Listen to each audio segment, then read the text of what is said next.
The League of Legends summer split is in full swing, and SaberSim members have been cashing in on League of Legends DFS this year. League DFS is one of the more fun and unique DFS sweats out there, with some interesting lineup construction considerations and a perfect sport to get the most out of game and contest simulations. My name's Jordan Chan, I'm the head coach here at SaberSim, and in this video I'll give you everything you need to know to beat League DFS, right down to an example build of how I'd approach building for the 5-game slate tonight. Let's talk about general strategy first, just to set the stage here.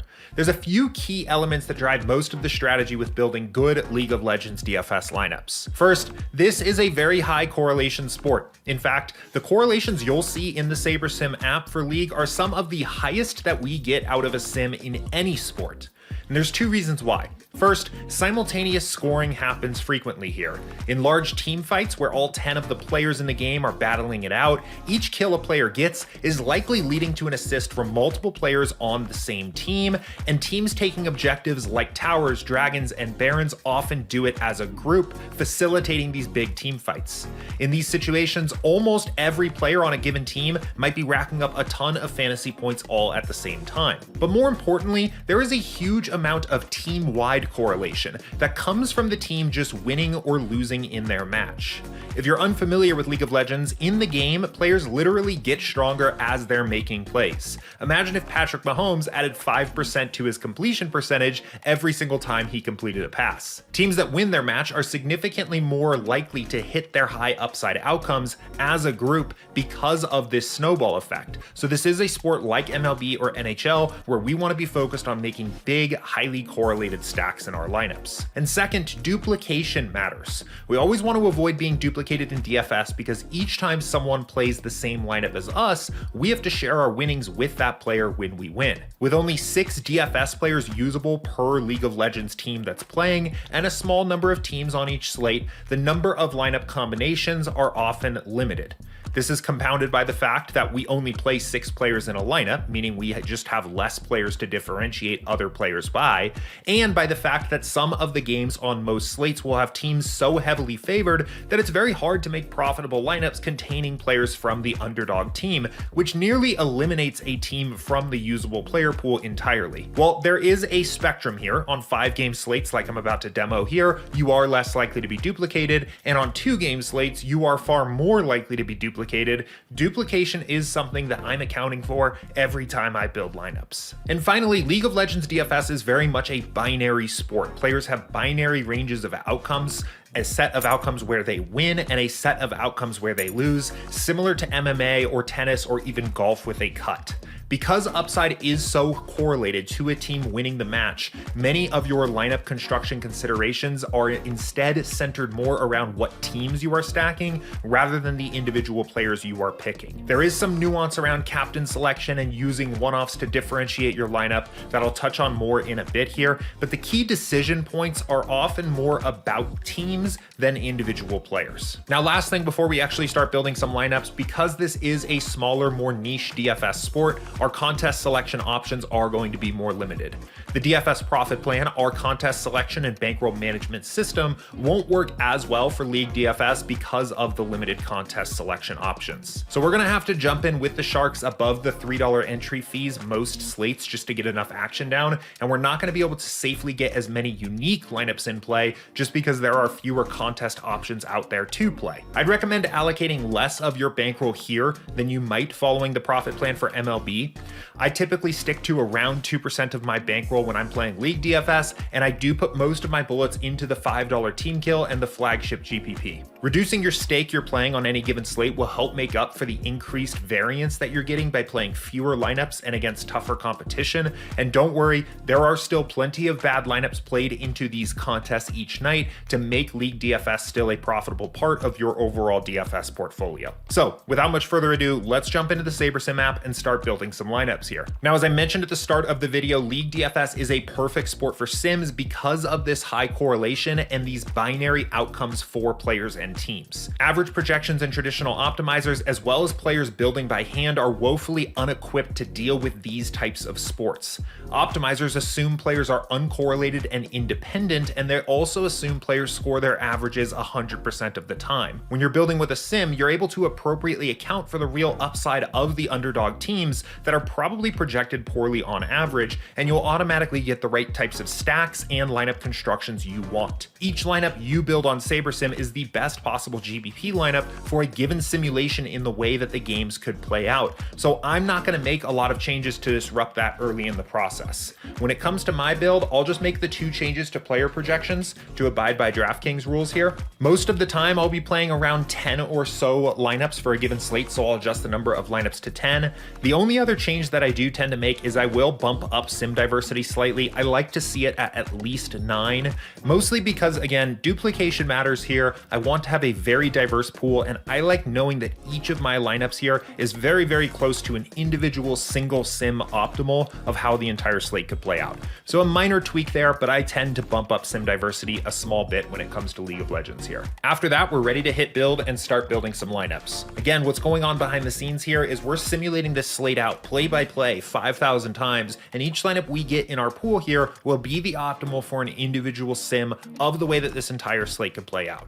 One thing to note when it comes to building on SaberSim for League of Legends is if you're using the Pro plan or the Ultimate plan and building a 5,000 lineup pool, you may not always get 5,000 lineups, and on some slates you actually may end up getting far less than that, somewhere between 1,000 to 1,500 lineups. That typically is happening when a bunch of our sims are delivering the same optimal lineup. It's not a big concern of mine. I'm typically very easily able to still get the number of profitable lineups I want to play for my entries file, but just be aware of that you probably should expect to see a little bit of a smaller pool than you're used to. More than likely, you won't be seeing the full 5,000 lineup pool. Once your lineups are built, they'll automatically be sorted by SaberScore, a custom calculation backtested using our contest sims to identify strong lineups from your pool. SaberScore is a good start, but if you're taking League DFS seriously and want to quickly identify the best lineups for your pool, I'd strongly recommend the SaberSim Ultimate plan to take advantage of the contest sims. If you just want to get your feet wet, there are still sub $3 contests in the lobby that will have weaker competition and just smaller contests overall, where SaberScore will get the job done. But if you're planning on diving in and maximizing your profit in these tougher contests like the $5 and the flagship GPP, I would say Ultimate and contest sims are key here. Because duplication is such an important factor, we really need to go beyond just the ownership projections that SaberScore takes into account to assess how likely a lineup is to be duplicated, and contest sims do exactly that. By simulating each lineup we've built here in the pool against the expected field we expect your opponents to play, you more directly quantify the impact of duplication on each lineup's expected value. If you're not on Ultimate, you can sign up for a free 5-day trial on our site at SaberSim.com or upgrade your current account in the app using the settings menu in the upper right. Now, let me go ahead and get my contest sim configured here. For the purposes of this, I'm going to assume we're building for the flagship GPP, the 5K to first. So I'll head over to the contest tab and then add a contest sim. You'll see we're pulling in the contest size and the payout structure, as well as an expected field lineup that we think the other players are going to use in their lineups. We'll save that, bounce back over to the build, and get our contest sim started.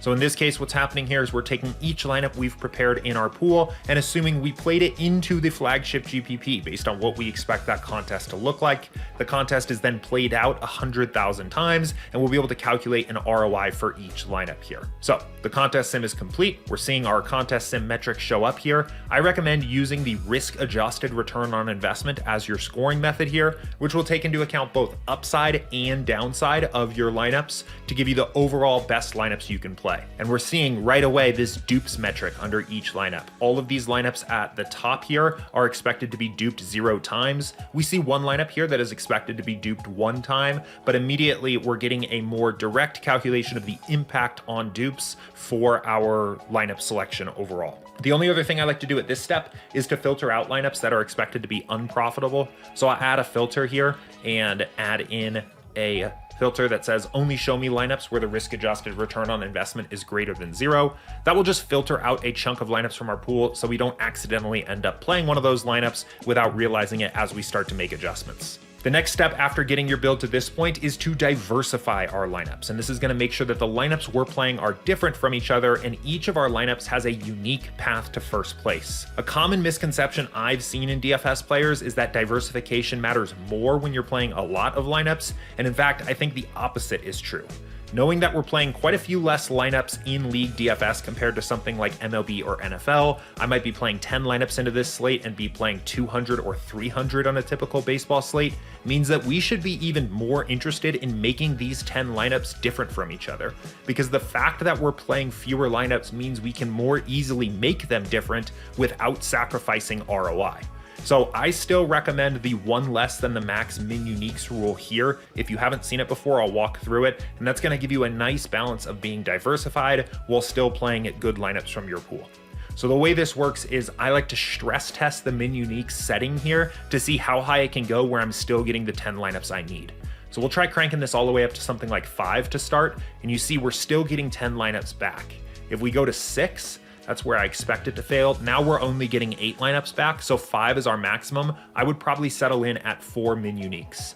Means each lineup in our pool here is 4 players different from each other, but our worst lineup that we're playing is still only lineup 41 out of 541 profitable options here. So we're playing very diverse lineups. We have 10 different lineups that all have a very unique path to first. We're covering a wider range of outcomes here, and we're still playing profitable lineups from our pool. Now, at this point in the lineup building process, you would probably be in a great spot if you just took these 10 lineups and entered them, taking advantage of the game simulations and the contest sims that have identified a very strong portfolio. But there are a few things I like to review in my builds at this point. The main things I'm looking at overall here are making sure I'm playing high upside lineups with highly correlated stacks while doing something a bit different in each lineup to differentiate myself from the field. So the first thing I look at this step is my captain exposures. We want to make sure we're using a player in this 1.5x multiplier spot that has the potential to be the highest scorer on the slate. And the sims will put you in a good spot here, but I typically like to do a spot check on the actual player positions that I'm using in the captain spot. Most teams in game will funnel kills, which is the highest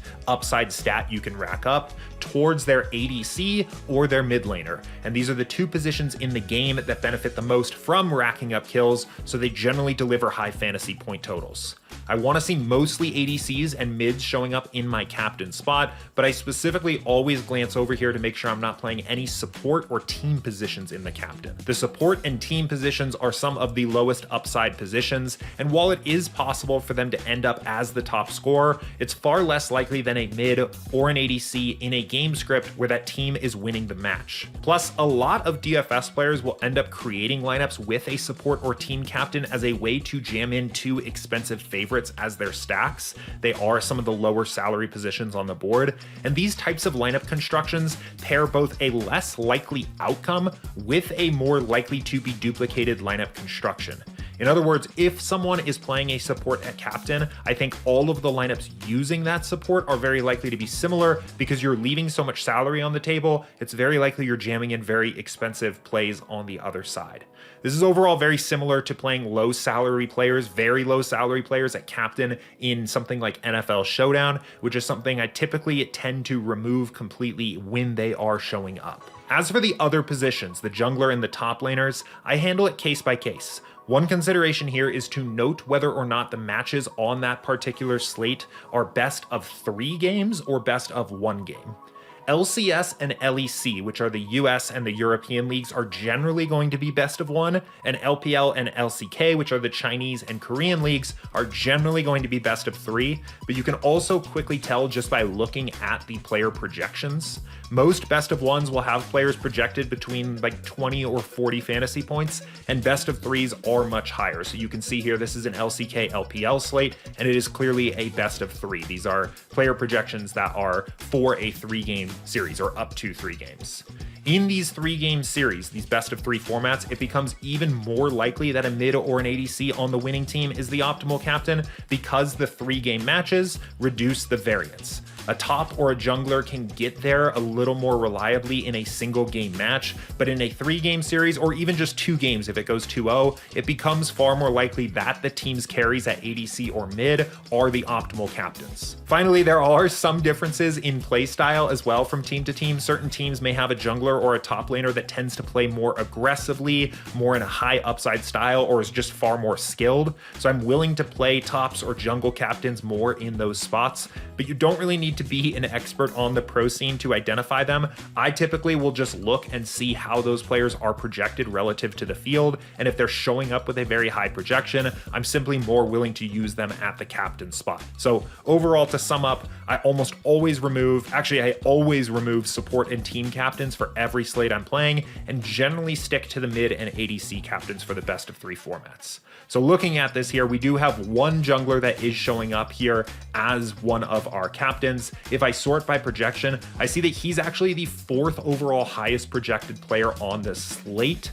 So I'm probably going to let him stay in there. This is clearly a guy that has the upside in the sims where this team is winning their match to put up quite a bit of points. He actually matches up almost 1-for-1 with the same team's mid laner. So this is a high upside player at jungler. I'm going to go ahead and keep them in my pool. Now, the second thing I like to look at is my stack types. At the very least, I want to see at least a 4-2 in every single lineup. I want to maximize my correlation with one big team bet and then grab some extra correlation in the other pieces of my lineups as well. So I will always eliminate any lineups that don't feature at least a 4-2 if they're popping up in my build.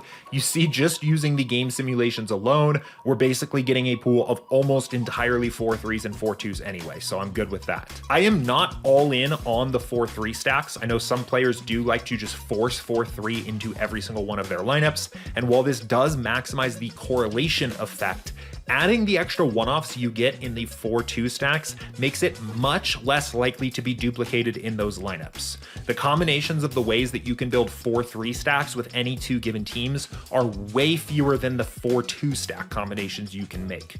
So I don't particularly force either of these 2 stacks and will generally trust the sims on how it ends up shaking out, but I want to make sure my portfolio is entirely 4-3 and 4-2 stacks. And finally, because I'm playing fewer lineups in League DFS than I'd play in baseball, for example, or NFL, I will actually spend some time reviewing each lineup that I'm going to play to make sure I'm happy with the construction. Mostly what I'm looking for is making sure that I'm doing one kind of weird thing with each lineup that will help further reduce the probability that I'm duplicated. So this might be one of a lineup that leaves at least 1,000 salary on the table, a lineup that is stacking at least 1 underdog, a lineup that features a non-mid or ADC at the captain spot, or a lineup that uses a one-off player. These are all just kind of quick things that I glance through to make sure that lineup does something unique.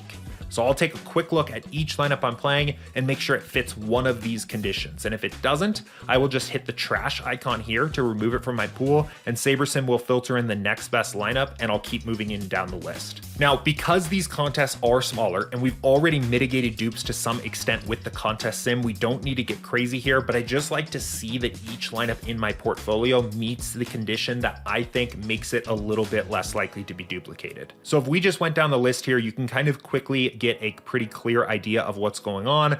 First of all, if it's a 4-2 stack, I'm generally going to be pretty happy to play it just because, again, it's unlikely that somebody pairs the exact same one-off as I did with the rest of my lineups. This is a lineup construction here that the SaberSim contest sims seem to like quite a bit, and I think it's an interesting approach, especially on the larger slates, where you stack 2 teams in a 4-2 type stack, and then your one-off is actually the team position. Especially, this can be useful on 4 or 5 game slates because 5 teams need a win here. We're almost making a 3-team parlay here of assuming TES, OMG, and BLG all win. And at that point, it's perfectly fine to use that team as the one-off there because, again, 5 teams are going to win. It's very likely that this lineup could be optimal where that team stack, where that team one-off is what you needed there and maybe is the highest scoring team position. That's one thing that I see people eliminate from their pool with rules sometimes, forcing the team to be a part of their stack or forcing it to be a part of their 4 stack, and I think that's unnecessary, and you end up reducing your ability to get to these pretty unique constructions here. So I'm good with that lineup. As we continue to go down the list here, these are also 4-2 stacks, so I'm going to kind of breeze through them again, assuming that that one-off is just enough to make me less likely to be duplicated, and we'll get down to a 4-3 stack. In this case, this lineup's already leaving a bunch of salary on the table. It's stacking an underdog in AL who is plus 193 to win their game, and then pairing it with a smaller stack of Fox, who is a favorite here. Again, the combination of the underdog team on a 5-game slate with the lower salary here, I'm happy with that. As we continue to go down the list, this is a 49,200 salary build. This uses a 4-3 stack.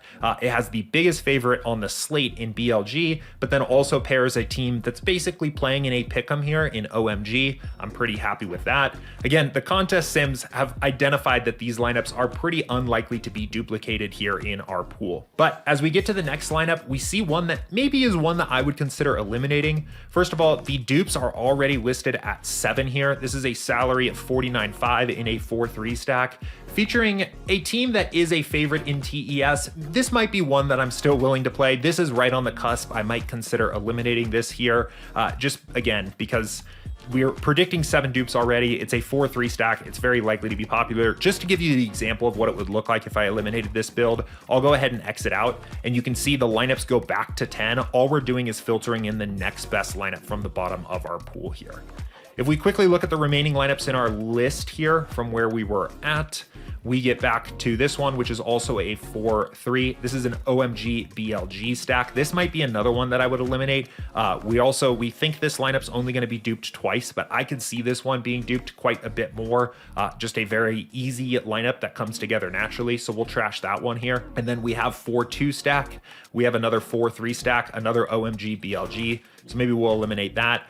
Again, this is a bit of a case-by-case basis. I mostly just want to show you what it looks like of eliminating this. And my goal here is basically just to try to find lineups from my portfolio that I think are just less likely to be duplicated. But once I've done that and I'm satisfied with the lineups that I'm playing, I'm overall ready to rock and roll for the slate. So the last step here would be to click save to my contests, get my entries file uploaded from DraftKings, and get these entries into the slate. Now, last note here, if you've never actually sat down and watched some professional League of Legends, I'd highly recommend it alongside sweating your DFS lineups. It is a really fun and exciting watch, and the commentators do a great job of helping newer watchers understand what's going on. So I highly recommend sweating your DFS lineups along with watching the actual games when you're playing. It's just a lot of fun. So to sum up, League of Legends is a great DFS sport to play and exploit the edges you get using simulations because of the high correlation, binary player ranges of outcomes, and duplication strategy that is just very hard to navigate with a traditional optimizer